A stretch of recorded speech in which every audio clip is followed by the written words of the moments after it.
এই যুবক, কার সাথে গাদ্দারি করলা? এই নাফরমান, কার সাথে গাদ্দারি করলা? তুমি জানো তোমার চাইতে অহংকারী, তোমার চাইতে বড় থেকে বড় গাদ্দার এই পৃথিবীতে আল্লাহ তাআলা নিশ্চিহ্ন করে দিয়েছেন। আওয়ালাম ইয়ালাম আন্নাল্লাহা قد أهلك من قبله من القرون من هو أشد منه قوة وأكثر جمعا। কোরআন শরীফের আয়াত, সূরা কাসাস, এই সূরার মধ্যে আয়াত আছে। আল্লাহ বলছে কারুনকে, মুসা নবীর জামানার সেই কারুন, ওই অহংকারী জালেম সম্পদশালী ছিল। আল্লাহ তাকে বলছেন আমি অজস্র অগণিত সম্পদ, রাশি রাশি স্বর্ণ দিছি তারে, আমি স্বর্ণের স্তূপ দিছি তারে আমি। আল্লাহ বলেন আমি তারে বলছিলাম আমার হক আদায় করো, সম্পদের যাকাত, সম্পদের দান সাদাকা করো, আমি দিছি। কোরআন শরীফে আছে কারুন বলছে ইন্নামা উতিতুহু আলা ইলমিন ইদ্দি।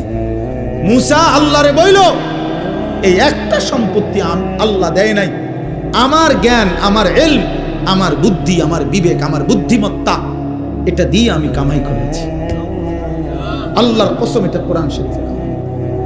কারুন এ কথা বলছি, এটা আমার শক্তি, আমার বুদ্ধি, আমার মেধা, আমার যোগ্যতায় আমি এই রোজগার করি। সার্টিফিকেটের বড়াই দেখান, সম্পদ আমি কামাই করি। আল্লাহ তখন আল্লাহ বলছে আচ্ছা বেঈমান, তুই জানো না আমি আল্লাহ তোমার চাইতে শক্তিতে সম্পদে বেশি এমন অগণিত জাতি, গোষ্ঠী, ব্যক্তিকে ইতিপূর্বে ধ্বংস করে দিয়েছি, ধ্বংস করে দিয়েছি। 16 বছরের জালেম জানতো না এর আগেও এমন জালেম পৃথিবী থেকে ধ্বংস হয়েছে। 54 বছরের সিরিয়ার বাশার আল আসাদ নামের ওই জালেম জানতো না যে এর আগেও বহু জালেম পৃথিবী থেকে নিশ্চিহ্ন হয়ে গেছে।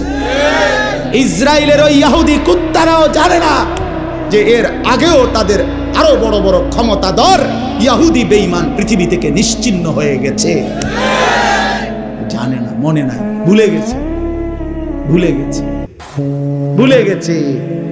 যেদিন 45 মিনিটের সময়ের ব্যবধানে পলাইবে সেদিন মনে পড়বে ফলার লাগে তো,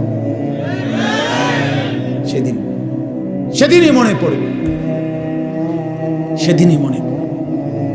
এজন্য এই পৃথিবীতে আল্লাহ বলছেন বান্দা তুমি জানো না আমি কোন অহংকারীকে পৃথিবীতে টিকতে দেই নাই, কোন জালেম টিকে নাই, কোন নাফরমান টিকে নাই, এই পৃথিবীতে টিকে নাই।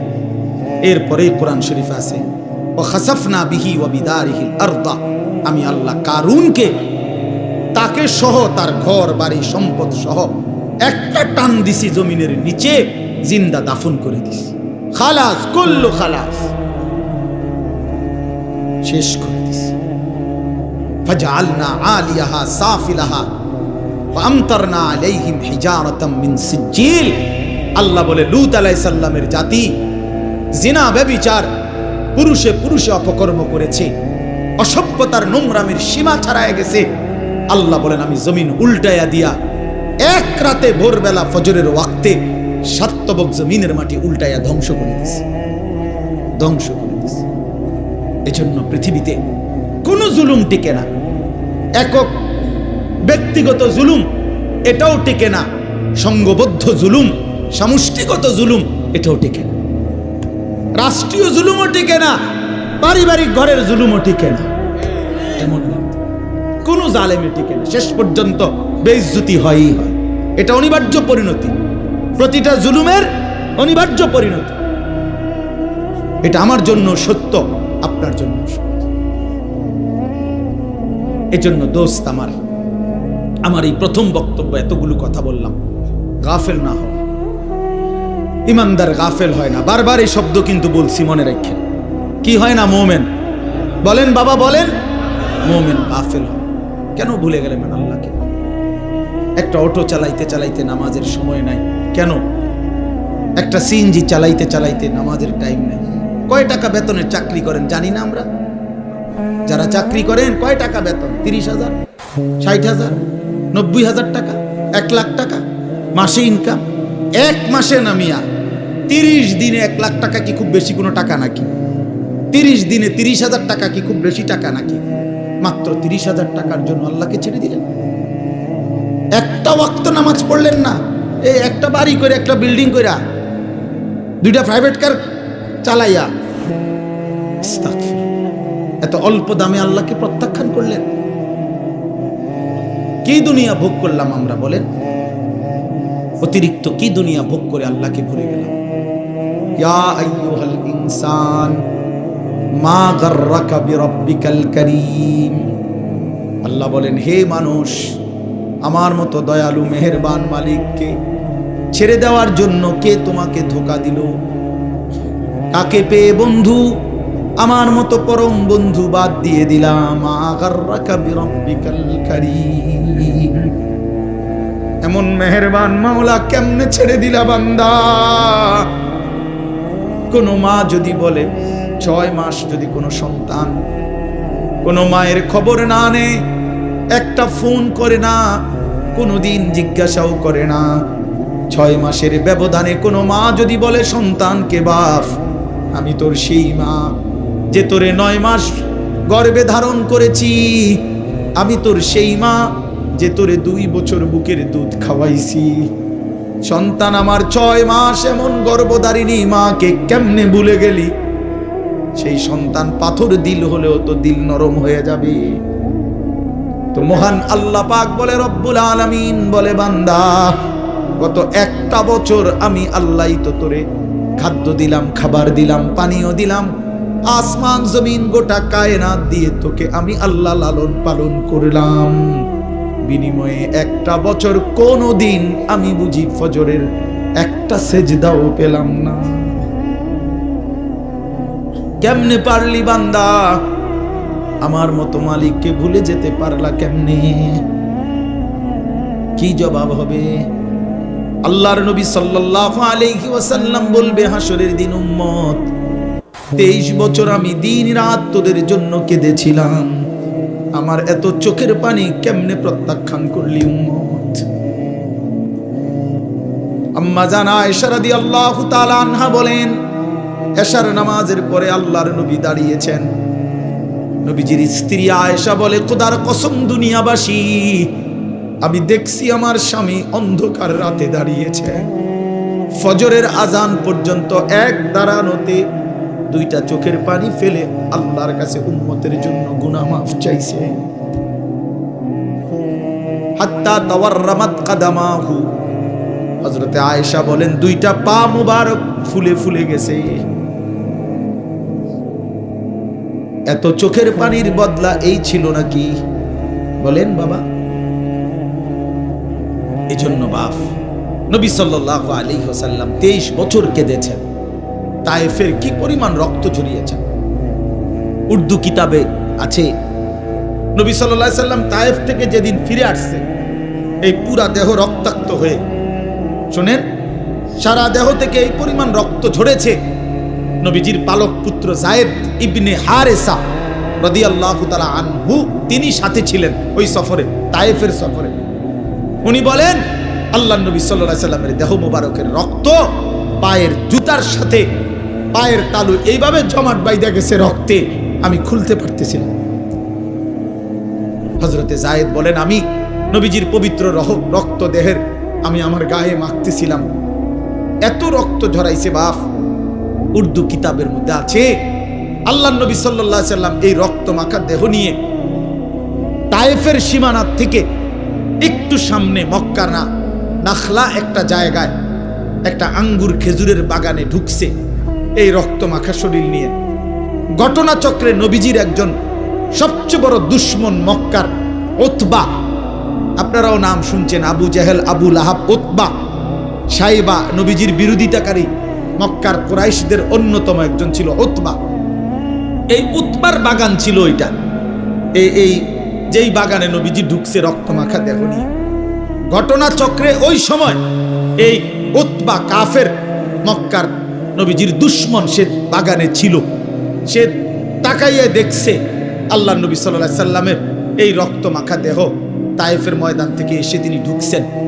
আল্লাহর কসম বাপ, এক কাফের যে মৃত্যু পর্যন্ত ঈমান আনে নাই, বদরের যুদ্ধের দিনে এই উতবা নিহত হয়েছিল। এই তায়েফের এই রক্ত মাখা দেহ দেখে এই উতবা নামের এই বেঈমান চিৎকার করে বলছিল, হায় তায়েফবাসী, এক মানুষকে কেমনে এতটা মারা মারলি, আমার ভাতিজারে তোরা কেমনে এত পাথর মারলি। আমরাও তো আমার ভাতিজার আজকে 11 বছর, নবীজি 11 বছর পরে 40 বছরে ইসলাম প্রচারের 11তম বছরের মাথায় তায়েফ গেছিলেন। আমরা তো গত 11টি বছর কোনোদিন এত বিরোধিতা সত্ত্বেও ভাতিজারে এইভাবে পাথর মারি না। এক কাফেরের কলজার মধ্যে আঘাত লাগছে, চোখের পানি আসছে, আর উম্মত কত শতবার এই কথা শুনছে কিন্তু মোটেই মনে করে না। আহ, এই দিল কত বড় পাষাণ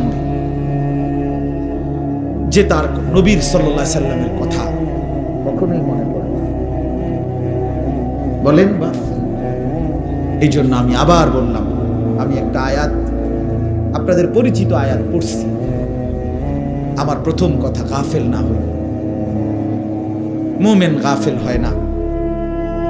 অনেক কিশোর নওজোয়ান, অনেক যুবক ভাই, আপনাদের সবার কাছে অনুরোধ, বাপ জিন্দেগির কদর করেন, হায়াতের কদর করেন। আমরা মুসলমান, আমরা ঈমানদার, আমরা মুমিন। আল্লাহ নবী সাল্লাল্লাহু আলাইহি সাল্লাম বলছেন, কুনু আবনা আল আখিরা ওয়ালা তাকুনু আবনা আদ দুনিয়া। শুনেন বাপ, নবীজি বলছেন, উম্মত আখিরাতের পরিচয়ে পরিচিত হও, দুনিয়ার পরিচয়ে পরিচিত হও। দুনিয়ার পরিচয়ে পরিচিত হও না, আখিরাতের পরিচয়ে পরিচিত হও। ইরতাহালাতিদ দুনিয়া মুদবিরা ওয়ারতাহালাতিল আখিরাতু মুকবিলা। নবীজি বলেন, উম্মত প্রতিনিয়ত দুনিয়া তোমার পিছনে যাচ্ছে, প্রতিনিয়ত আখিরাত তোমার আগে সামনে আসছে। প্রতি ঘন্টা যায় তো দুনিয়া আমার পিছনে যায়, প্রতি ঘন্টা যায় তো আখিরাত 1 ঘন্টা আমার সামনে আগায়। ঠিক কি না বলেন? এজন্য আল্লাহর নবী বলেন, আখিরাতের পরিচয় হও, দুনিয়ার পরিচয় না। লোকে যদি বলে সুদখোর, ঘুষখোর, জিনাখোর, মদখোর, গাঁজাখোর, পুট্টাখোর, বাবাখোর, ইয়াবাখোর, হারামখোর, লম্পট, চরিত্রহীন, চোর, ডাকাত, ছিনতাইকারী, দুর্নীতিবাজ, লম্পট, বেহায়া, বেপর্দা, এই বন্ধু, এগুলো তো দুনিয়ার পরিচয়ে পরিচিত হইলা। কিন্তু মুমিনের পরিচয় হওয়া উচিত, লোকটা দিনদার, লোকটা মুত্তাকি, লোকটা নামাজি, লোকটা সেজদাওয়ালা, লোকটা জিকিরওয়ালা, লোকটা তাসবিহওয়ালা, তাহাজ্জুদওয়ালা, তেলাওয়াতওয়ালা, লোকটা আল্লাহওয়ালা। এমন পরিচয় লাগাও। আখিরাতের পরিচয়। কোন পরিচয়? আখিরাতের পরিচয়। শুধু ডাক্তার শেষ কথা না, শুধু ইঞ্জিনিয়ার শেষ কথা না, শুধু ব্যারিস্টার শেষ কথা না, শুধু অ্যাডভোকেট শেষ কথা না, বরং আল্লাহওয়ালা, দিনদার, মুত্তাকি, মুমিন, সেজদাওয়ালা, তাসবিহওয়ালা, তিলাওয়াতওয়ালা, বন্দিগিওয়ালা, এটা মুমিনের আখিরি পরিচয়, ঈমানদারের আখিরি পরিচয়, আখিরি পরিচয়। আখিরাতের পরিচয় লাগা। কুনু আবনা আল আখিরাহ। নবী সাল্লাল্লাহু আলাইহি সাল্লাম বলেন, আখিরাতের সন্তান হও, আখিরাতে। ওয়ালা তাকুনু আবনা আদ দুনিয়া, দুনিয়ার সন্তান হইও না। অনেক নওজোয়ান, আমি জানি চারদিকে আপনারা পড়ালেখার করা মানুষ, সব নওজোয়ান ভাই পড়ালেখা করো, মাশাআল্লাহ, পড়ো ভাইয়া, কোনো মানা নাই। জেনারেলের একবারে ভালো ইউনিভার্সিটিতে পড়েন, কোনো সমস্যা নেই। একেবারে হিমালয় পর্বত সমান যেন আপনার ডিগ্রি হয়, যোগ্যতা হয়, আমি দোয়া করি, কোনো সমস্যা নেই। কিন্তু আল্লাহকে ভুললেন কেন? এই মুসলমানের বাচ্চা, কোরআন শরীফ পড়তে পারেন না কেন? হ্যাঁ, সেজদা দিতে জানেন না কেন? কি শিখলেন, কি বুঝলেন, কারে চিনলেন? বলেন, বাংলা বই রিজিক দেয় না, আসমানওয়ালা রব রিজিক দেয়। পদার্থ জীব বিজ্ঞান রিজিক দেয় না, আসমানওয়ালা মালিক রিজিক দেয়। হ্যাঁ, ডাক্তার ইঞ্জিনিয়ার রিজিক দেয় না, আসমানওয়ালা রব রিজিক দেয়। ওয়াফিস সামাই রিজকুকুম ওয়া মা তুআদুন। আল্লাহ বলে, বান্দা আসমানে রিজিক কোথায়? ওয়াফিস সামাই রিজকুকুম ওয়া মা তুআদুন। আল্লাহ বলে তোমাদের রিজিক আসমানে আসমানে আসমানে আসমানে। দুনিয়ায় যা কিছু ওয়াদা দেওয়া হয়েছে সব কিছুর ফয়সালা আসমানে। কোথায়? আমাদের দাওয়াত ও তাবলীগের এক বিশ্ববিখ্যাত মুরব্বী ছিলেন হযরত মাওলানা ওমর পালনপুরি রাহমাতুল্লাহ আলাইহি। উনি বলতেন যে ভাই, মসজিদের পানির টাঙ্কি মনে করেন 500 লিটার একটা পানির টাঙ্কি, এটা দিয়া 5টা ট্যাপ লাগাইছে ওযু করবার জন্য। এখন মুসল্লি বাইরে গেছে, এই জন্য কমিটি 5টা ট্যাপের লগে আরো 5টা ট্যাপ লাগাইছে। এখন ট্যাপ হইছে 10টা। এখন প্রশ্ন হইল, ওই 5টা ট্যাপ দিয়া পানি পড়লে পানি যখন শেষ হইতো তখন 500 লিটার টাঙ্কির কতটুকু পানি শেষ হইতো বলেন না? মানে 5টা ট্যাপ দিয়া যদি পানি পড়া শেষ হয় তো কয় লিটার পানি শেষ হয়েছে? আচ্ছা, এখন যখন ট্যাপ লাগাইছে আরো 5টা, এখন তো হয়েছে 10টা ট্যাপ। এখন 10 ট্যাপ দিয়া পানি পইরা শেষ হয়েছে, এখন পানি শেষ হয়েছে কয় লিটার? ধরো মিয়া, আরো না 5টা ট্যাপ বাড়লো। কথা বলেন না কেন? হ্যাঁ, বুঝছেন কি না বলেন না কেন? এখানে ট্যাপ বাড়লে কোনো লাভ নাই। পানির টাঙ্কি তো কয় লিটার? তাইলে বাড়াইতে হইলে কোনটা বাড়াইতে হইব? টাঙ্কি 1000 লিটার করতে হবে। উনি এই কথাটা বলতেন যে বান্দা, বুঝা উচিত আমাদের, হে আল্লাহর বান্দা, তুমি তোমার হাজারো ধান্দা বাড়াইয়া লাভ নাই। আসমানওয়ালার ফয়সালা যেটা ওইটাই কার্যকর হবে, ওইটাই কার্যকর হবে। এন দিয়া ট্যাপ বাড়াইয়া লাভ নাই, ওইখানে আসমানওয়ালার কাছে বাড়ানো উচিত। অফিস সামাই রিজকুকুম, রিজিক তো আসমানে, ফয়সালা তো আসমানে, ফয়সালা তো আসমানে। ওমা মিন দাব্বাতিন ফিল আরদ ইল্লা আলাল্লাহি রিজকুহা। আল্লাহ তাআলা বলছেন রিজিকের ফয়সালা আমার হাতে। আল্লাহ তাআলা বলছেন রিজিকের, ওয়া ইম মিন শাইইন ইল্লা ইনদানা খাযাইনুহু। আল্লাহ বলেন সব কিছু বান্দা ঘাবড়াইও না, আমার কাছে ভান্ডারে ভান্ডারে আছে, অগণিত অগণিত। তবে একটা দারুণ কথা শুনেন, আল্লাহ এই জন্য বলছে তবে ওমা নুনাজ্জিলুহু ইল্লা বিকাদারিম মালুম। আমি কিন্তু দুনিয়াতে পাঠাই, নাজিল করি পরিমাণ মতো। আমার কাছে আছে অগণিত, কিন্তু আমি দুনিয়াতে দেই পরিমাণ মতো। দুনিয়াতে দেই কি মতো? আপনি যদি টেনশন করেন, আরে আমি থাকতে মরে গেলে আমার জিফুত সংসারের কি অবস্থা হবে। এখন আল্লাহ যদি কয় যাচ্ছা, যেমন আমি আনিসুর রহমান, আমার ছেলে মেয়ে 4 জন আর আমার বউ 1 জন, তো কয়জন হইল? 6 জন। ওই 6 জন। আমি আমার বিবি 2 জন আর আমার বাচ্চা কাচ্চা 4 জন, তো কয়জন হইল? এখন আল্লাহ যদি বলে, আনিস তুমি যেহেতু টেনশন করতে আসো, তুমি মরে গেলে তোমার জিফুতের কি অবস্থা জানি হইব। এক কাজ করো, তুমি এবং তোমার জিফুত মিলাইয়া মোট হায়াত মনে করেন 200 বছর, তো 200 বছরের আলুগুলা দিয়া লাই। বোঝেন না কথাটা? তো এটা ফেরেশানি পড়ে গেছো, তো 200 বছর যা ফ্যামিলির আলু লাগবে, আলুডি নিগা, মানে আলুডি তুইব কই? আমার ভাই কয় না আলু এগুলো রাখবে কই? কথা বুঝছেন না আপনার? আপনি এগুলো থুইবেন কই? পেঁয়াজ রাখবেন কই? তো আপনার ফ্যামিলির আগামী 90 বছরের আলু, চাল, ডাল, তেল, সাবান দিয়ে লাগ, আপনি এটি রাখবেন কো? আর এটি যে ফাঁসা ধরবো 3 দিনের মাথায়। সুবহানাল্লাহ।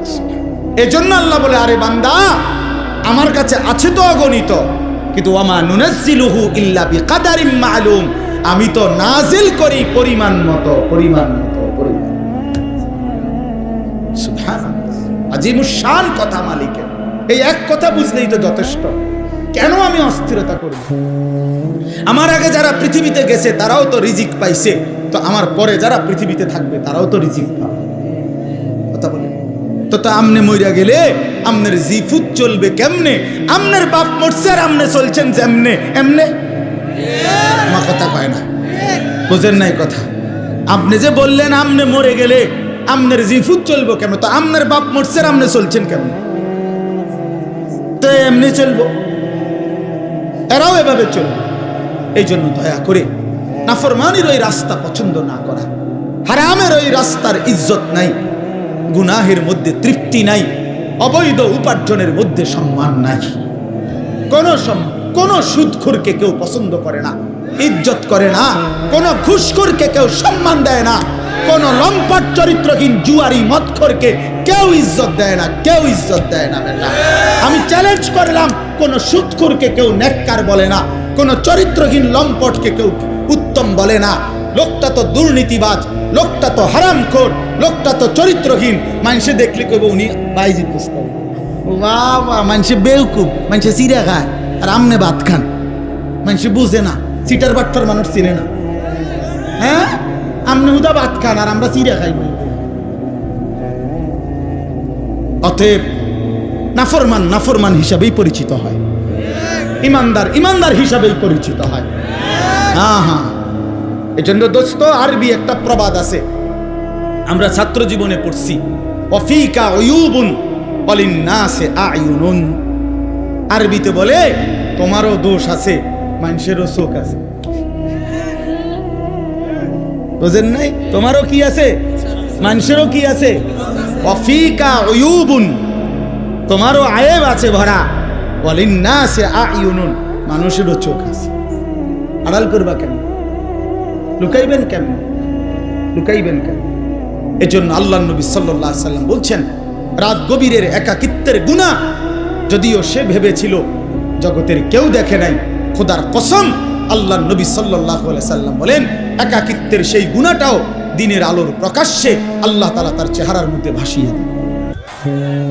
এজন্য মানুষ দেখলেই বোঝে, দেখলেই বোঝে, আরে তারে দেখতে দি ফুটটা ঘরের মতো লাগে, ইরে দেখতেই তো বাবা ঘরের মতো লাগে, হ্যাঁ সিটারের মতো লাগে দেখতেই তো বেটা। এজন্য মানুষ ঠিকই বোঝে, মানুষ ঠিকই বোঝে। আল্লাহর নবী সাল্লাল্লাহু আলাইহি সাল্লাম বলছেন আবার, ইজা কাসুরা সালাতুহু ফিল লাইল হাসুনা ওয়াজহুহু ফিন নাহার। রাতের অন্ধকারে যার নামাজের সিজদা বাড়ে, আল্লাহর নবী সাল্লাল্লাহু আলাইহি সাল্লাম বলেন, দিনের আলোতে তার চেহারার সৌন্দর্য উজ্জ্বলতাও বাড়ে। অতএব একাকিত্বের গুনাহ দিনের আলোয় মানুষ টের পায়, একাকিত্বের সিজদাও দিনের আলোয় মানুষ টের পায়।